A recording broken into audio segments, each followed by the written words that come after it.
আসসালামু আলাইকুম, সবাই কেমন আছেন? আশা করি সবাই ভালো আছেন। আলহামদুলিল্লাহ আমিও ভালো আছি। তবে অনেক বেশি গরম পড়তেছে বাসায়। ফ্যান অফ রাখছি শুধুমাত্র আপনাদের ডিস্টার্ব না হওয়ার কারণে, কারণ ফ্যান একটা goat goat goat goat goat goat করতেই থাকে। তো যাই হোক, ভিডিওতে ফিরে আসি। আজকে আজকের রেসিপি হয়েছে আমসত্ত্ব রেসিপি। আমি আমসি বলে ফেলছিলাম, আবার মাঝখানে আমার ছেলে খক খক খক খক করে উঠছিল, তাই ভিডিওটা মানে রেকর্ডিংটা আবার একটু কেটে তারপরে আবার করতেছি।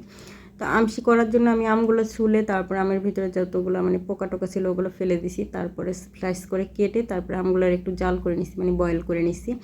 বয়েল করার পরে আমি এটা ঠান্ডা করছি। ঠান্ডা করার পরে তারপরে একটা প্লেট বা সানি বা থালি যে যেটাই বলেন, তো ওরকম টাইপের একটা চওড়া একটা পাত্র নেবেন। সেখানে একটু সরিষার তেল বা সরিষার তেলটাই দিই, সরিষার তেলটা দিয়ে একটু ব্রাশ করে নেবেন। আর এরপরে আমের আঠিগুলো এভাবে কসলাই কসলাই যেরকম আমরা তালের জুস বাইর করি ওরকম জুস বাইর করে তারপর আঠিগুলো আলাদা করে নিতে হবে। আর এর মধ্যে যদি আঁশ জাতীয় বেশি কিছু থাকে তাহলে অবশ্যই জাল করার আগে ওটা সাইকে নেবেন। তো এই আমগুলো তো অত বেশি আঁশ নেই, তো সেজন্য আমি ওরকম সাকি নেই, তবে একটা একটা করে আমি চিপে চিপে রসটা বের করে নিতেছি। আর এর আগেও আমি দুইটা আমসি বানাইছিলাম, দুইটা আমসি একটু ছোটো ছিল। তো ওই আমসি দুইটা আমার ছেলে খেয়ে ফেলছে, আমি একটু খাইছিলাম, অনেক বেশি মজা, অনেক বেশি টেস্টি হয়েছিল।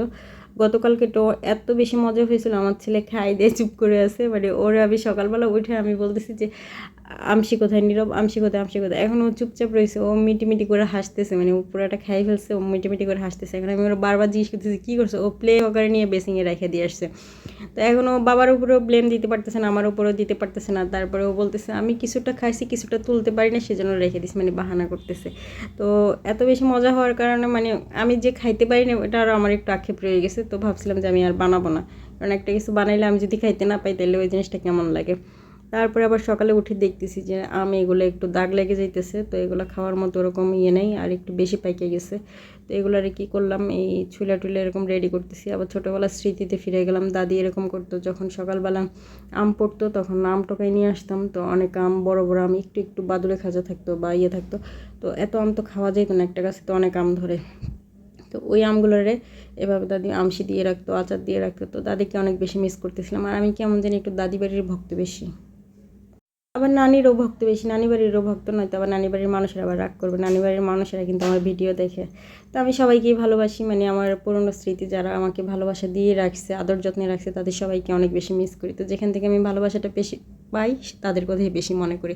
তো এগুলো কসলে রস বাইর করা শেষ। তো এখন এগুলো হাত দিয়ে একদম চ্যাপটা চ্যাপটা করে পুরো থালাতে সরাই দিতেছি, যাতে একটা গোটা একটা আমসি হয় এবং সুন্দর হয়। তো আমসিটা একটু পাতলা হবে, বেশি একটা ঘন হবে না, ভারী হবে না, কারণ এই আমসিটা কালকের আমসি যেটা করছিলাম ওইটা একটু বেশি গাঢ় হয়ে গেছিলো, ছোটো হয়েছিলো। তো এটা অত বেশি গাঢ় করিনি, শুধুমাত্র একটা বয়েল মানে উঠান দিছি, তারপরে নামাই ফেলছি। তো এখন এটা আমি নিয়ে যাব গ্যাসের নিচে দেওয়ার জন্য।